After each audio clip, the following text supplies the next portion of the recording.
Shalom Bapak Ibu, dipersilakan untuk duduk. Pada pagi hari ini saya akan membawakan sebuah renungan firman Tuhan. Judulnya adalah Hal Mengikuti Tuhan. Jadi saudara, ketika kita mengikuti Tuhan, ada beberapa hal yang akan selalu kita pergumulkan dan menjadi satu perenungan juga untuk kita bahwa mungkin sampai saat ini di dalam ketiga hal ini kita belum pernah bisa menyelesaikannya dengan baik. Hal-hal itu adalah yang pertama adalah motivasi. Jadi seringkali kita mengikuti Tuhan, tapi motivasi kita salah, saudara. Dan yang kedua, hal yang kedua ini adalah soal prioritas. Sudah puluhan tahun kita ikut Tuhan, tetapi kita sampai hari ini juga kita belum berhasil untuk memprioritaskan, lebih mengutamakan Tuhan, lebih daripada yang lain yang ada di dalam kehidupan kita. Itu hal yang kedua. Dan nanti yang ketiga itu adalah pelayanan. Banyak orang hari ini menjadi Kristen, tetapi hidup mereka tidak pernah melibatkan diri di dalam pelayanan. Ya tentunya dengan segala berbagai alasan lah ya. Nah nanti firman Tuhan berikut ini, Tuhan Yesus bertemu dengan 3 orang Bapak Ibu. Dan tiap-tiap pertemuannya dengan orang-orang itu berbicara tentang 3 hal yang tadi. Yang pertama, pertemuan pertama dia akan berbicara soal motivasi, pertemuan dengan orang kedua itu berbicara soal prioritas, dan yang pertemuan Tuhan dengan orang ketiga itu berbicara tentang pelayanan. Mari kita buka di dalam Lukas 9 ayat yang ke-57. Kita akan lihat pertemuan Tuhan dengan orang yang pertama dulu. Ketika Yesus dan murid-muridnya melanjutkan perjalanan mereka, berkatalah seorang di tengah jalan kepada Yesus, "Aku akan mengikut engkau kemana saja engkau pergi." Kita lihat ayat yang ke-58. Yesus berkata kepadanya, "Serigala mempunyai liang dan burung mempunyai sarang, tetapi anak manusia tidak mempunyai tempat untuk meletakkan kepalanya." Kalau saudara lihat, jawaban Tuhan kepada orang pertama ini, menurut saya jawaban yang kurang welcome. Jawaban yang sedikit menolak saudara, karena ketika ada orang ikut dia, Tuhan gak ngomong ayo mari jalan bersama-sama dengan aku, itu berarti menerima welcome. Tetapi Tuhan ngomong, serigala punya liang, burung punya sarang, tetapi aku tempat untuk meletakkan kepala aku gak punya. Artinya Tuhan ngomong, aku tidur aja susah, gak ada tempat, untuk apa kamu mau ikut aku? Kira-kira seperti itu Bapak Ibu jawabannya. Kalau kita tidak memahami siapa orang yang mau ikut Tuhan ini, cerita ini akan jadi biasa. Tetapi kalau kita mengerti siapa orang yang ngomong bahwa aku akan mengikuti engkau kemana engkau pergi, ini akan jadi luar biasa. Di dalam Lukas 9 tidak diceritakan ini siapa, tetapi di dalam firman yang paralel dengan Lukas 9, di dalam Matius 8 ayat 18, ini diceritakan siapa orang ini. Coba dibuka di dalam Matius 8 ayat yang ke-18. Ketika Yesus melihat orang banyak mengelilinginya, ia menyuruh bertolak ke seberang, ayat 19. Lalu datanglah seorang ahli Taurat dan berkata kepadanya, "Guru, aku akan mengikut engkau pergi kemana saja engkau pergi." Saudara, orang ahli Taurat ini adalah sekelompok orang yang saudara tahu ini adalah musuh Tuhan Yesus. Orang Farisi, ahli Taurat ini adalah kelompok-kelompok orang yang selalu membuntuti kemana Tuhan melayani, bukan dengan tujuan baik, karena mereka bertentangan. Mereka selalu menunggu saat yang tepat untuk menjebak Tuhan. Jadi soal pandangan sudah jangan tanya lagi, pasti bertolak belakang. Nah saudara lihat, ini menjadi luar biasa ketika orang ini bilang bahwa dia mau ikut Tuhan. Bapak Ibu, minimal saudara harus ngerti bahwa dia ini sudah ambil resiko loh. Dia sudah pikir baik-baik resikonya, bahwa dia akan, paling enggak dia akan menjadi musuh. Dia dicap pengkhianat oleh teman-temannya. Dan dia paling enggak juga akan seperti Tuhan. Pasti akan menjadi musuh ahli Taurat dan orang Farisi itu. Dia sudah pikirkan resikonya. Dan akhirnya dia ngomong, dia putuskan dia untuk ikut Tuhan. Kalau saudara dan saya waktu itu jadi Yesus, apa yang kita katakan kepada ahli Taurat ini?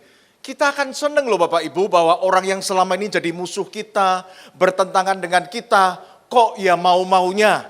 Akhirnya setuju, pemikirannya oke, satu pendapat dengan kita, bahkan gak main-main loh. Seorang ahli Taurat itu mau ikut Tuhan, berarti seenggak-enggaknya dia tuh mengaminkan apa yang selama ini Tuhan Yesus lakukan, harusnya Tuhan mempermudah dong. Tapi saudara lihat, kita kembali lagi di dalam Lukas 9 ayat yang 58.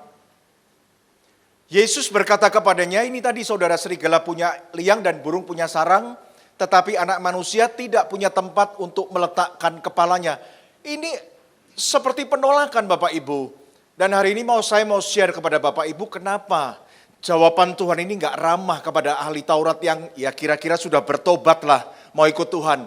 Karena Tuhan itu ngerti motivasinya Bapak Ibu. Dia mengerti apa yang ada di dalam hati ahli Taurat itu sehingga dia memutuskan dia mau ikut Tuhan.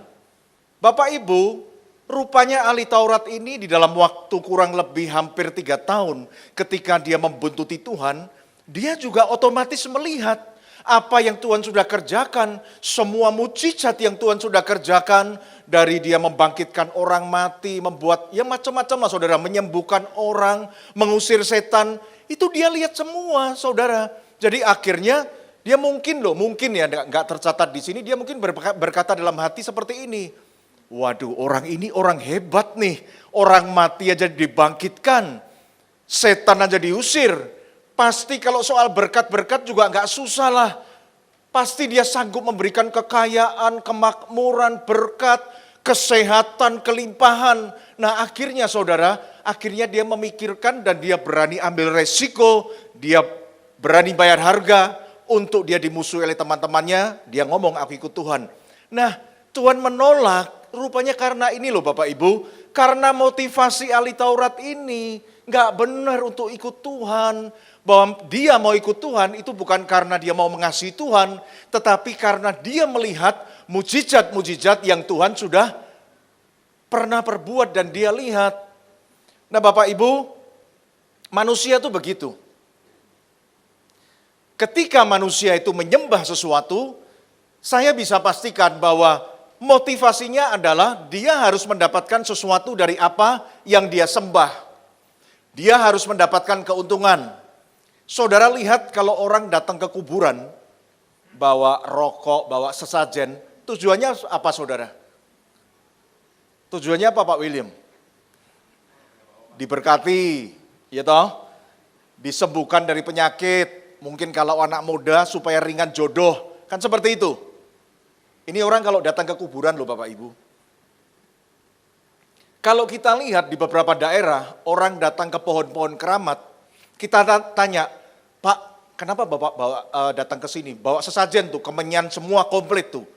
Sama saudara, nanti saudara akan terkejut, jawabannya sama dengan orang yang datang ke kuburan. Bahwa dia menyembah pohon itu untuk dia mendapatkan keuntungan, entah dia diberkati, entah dilepaskan dari masalah, dan sebagainya. Saudara coba tanya, mungkin kita tanya kepada diri kita sendiri, hari ini ke gereja kita untuk apa kita menyembah Tuhan? Nanti saudara akan terkejut, motivasinya sama. Ya kalau enggak untuk diberkati, untuk disembuhkan, untuk hidup dalam kelimpahan, untuk dilepaskan dari masalah. Jadi sebetulnya enggak ada bedanya orang datang ke gereja, orang datang ke pohon keramat, orang datang ke kuburan. Karena apa? Motivasinya sama seperti itu. Itu yang Tuhan enggak mau saudara. Kalau saudara dari Jawa, saudara akan tahu siapa namanya Dewi Sri itu saudara akan tahu. Itu adalah Dewi yang dipuja oleh petani. Dewi Sri itu adalah Dewi kesuburan Bapak Ibu. Kenapa petani menyembah Dewi Sri? Supaya hasil panennya bagus. Supaya apa yang ditanamnya padi dan semuanya itu subur Bapak Ibu. Jadi semua motivasinya sama sebetulnya. Kalau saudara dulu suka nonton Sun Gokong, itu salah satu temannya itu siluman babi, itu kan kalau kita ngerti kita baca ya, itu siluman yang doyan perempuan Bapak Ibu. Siluman cabul Bapak Ibu. Bapak Ibu tahu nggak, pelacur-pelacur di Hong Kong sana, itu sembahannya adalah tipakai itu. Siluman babi itu. Karena apa? Kan doyan perempuan kan. Dipakai itu siluman babi, supaya pekerjaan mereka menjadi laris Bapak Ibu. Jadi coba, kita nggak bisa lari dari hari ini dari hal-hal seperti ini. Bahwa manusia itu kadang motivasinya ketika kita menyembah Tuhan Yesus, itu sudah salah. Itu sudah nggak benar, saudara. Dan hari ini kita perlu menjadi koreksi untuk kita semua. Loh, ini saya ngomong termasuk saya loh Bapak Ibu. Termasuk saya yang berdiri di depan ini. Hari ini saya tetap bergumul dengan motivasi itu. Bagaimana saya bisa punya motivasi yang penuh, yang murni ketika saya melayani Tuhan seperti itu. Selalu ada godaan-godaan untuk ikut Tuhan, mesti diberkati dong, kamu pelayan Tuhan, apalagi kamu hamba Tuhan, mesti ada privilege lah, mesti ada ya kompensasi, mesti ada ini, itu selalu menjadi godaan Bapak Ibu. Dan itu menjadi musuh daripada pelayan Tuhan hari ini. Saya akan ajak Bapak Ibu untuk melihat satu kebenaran firman Tuhan. Kita akan lihat di dalam Lukas 15 ayat yang ke-25.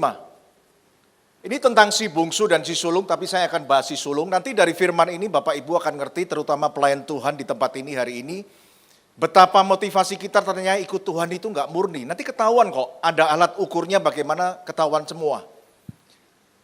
Suatu hari si bungsu sudah pulang nih, bertobat nih Bapak Ibu. Dia mau kembali ke rumah bapaknya. Nah kemudian di dalam Lukas 15 ayat 25 tertulis begini. Tetapi anaknya yang sulung berada di ladang dan ketika ia pulang dan dekat ke rumah, ia mendengar bunyi seruling dan nyanyian tari-tarian. 26. Lalu ia memanggil salah seorang hamba dan bertanya kepadanya, apa arti semuanya itu? Next. Jawab hamba itu, adikmu telah kembali dan ayahmu telah menyembelih anak lembu tambun. Karena ia mendapatnya kembali dengan sehat. Bapaknya senang tuh, sembelih lembu saudara. Ayat 28, maka marahlah anak sulung itu dan ia tidak mau masuk. Aneh kan? Sudah aneh nih saudara. Adiknya balik, dia marah. Lalu ayahnya keluar dan berbicara dengan dia. 29. Tetapi ia menjawab ayahnya, katanya, telah bertahun-tahun aku melayani Bapa, dan belum pernah aku melanggar perintah Bapa. Tetapi kepadaku belum pernah Bapa memberikan seekor anak kambing untuk bersukacita dengan sahabat-sahabatku. 30. Tetapi baru saja datang anak bapa yang telah memboroskan harta kekayaan bapa bersama-sama dengan pelacur-pelacur, maka bapa menyembelih anak lembu tambun itu untuk dia. Hari ini banyak orang bertahun-tahun melayani Tuhan dengan taat, kembali ke ayat 29, Lukas 15 ayat 29. Hari ini seringkali kita sudah lama jadi hamba Tuhan, kita nggak pernah memberontak, kita selalu taat, ikutin aturan saudara. Tetapi perhatikan bahwa semua ketaatan ketika kita melayani Tuhan, melalui ayat ini ternyata terbongkar. Bukan karena kita mengasihi Tuhan. Karena seperti anak sulung ini, dengan harapan suatu hari Tuhan akan memberkati dia. Katakan amin dulu nih. Sama, kita juga sama. Mungkin hari ini kita melawan, tetapi ini memang harus kita perangi. Bahwa ada motivasi, bahwa hari ini kita melayani Tuhan, kita taat, karena kita berharap suatu hari Tuhan akan sembelihkan kambing untuk kita. Oh saudara, ini nggak bisa dilawan Bapak Ibu. Karena hati kita manusia itu hati yang jahat, nggak bisa dilawan. Meskipun jadi hamba Tuhan, meskipun jadi pendeta, itu ada di sini. Alat ukurnya bagaimana? Ya seperti ayat 30 tadi. Alat untuk membuktikan bahwa di hati kita masih ada motivasi untuk suatu hari Bapak kita menyembelihkan kambing untuk kita, memberkati kita di sini. Seperti anak sulung ini. Dia iri, dia marah ketika melihat adiknya yang berdosa, justru bukan hanya disembelihkan kambing, disembelihkan kerbau. Hari ini cek, apabila suatu saat engkau melihat, hai hamba Tuhan, hai pelayan Tuhan nih, khusus nih, jemaat hari ini free. Pelayan Tuhan, pendeta hari ini ketika engkau melihat orang lain yang hidupnya mungkin lebih berdosa dari kita, tidak melayani seperti kita, hidupnya lebih diberkati, hati kita panas, kita marah, di situ sebetulnya terbongkar motivasi kita. Gak benar yang di dalam sini Bapak Ibu, gak betul. Kelihatannya bagus melayani bertahun-tahun, tapi ketika melihat orang lain yang mungkin gak melayani sekeras kita, melihat orang lain yang bahkan masih hidup dalam dosa, tapi kita lihat, waduh, hidupnya kok lebih bagus ya dari kita ya. Kok diberkati, marah kita. Mulai komplain sama Tuhan. Nah hati-hati saudara. Berarti saya mau pastikan motivasinya sudah enggak betul semua. Motivasinya sudah enggak benar semua. Dan menurut saya 99,9999 kita hamba Tuhan masih punya motivasi seperti itu.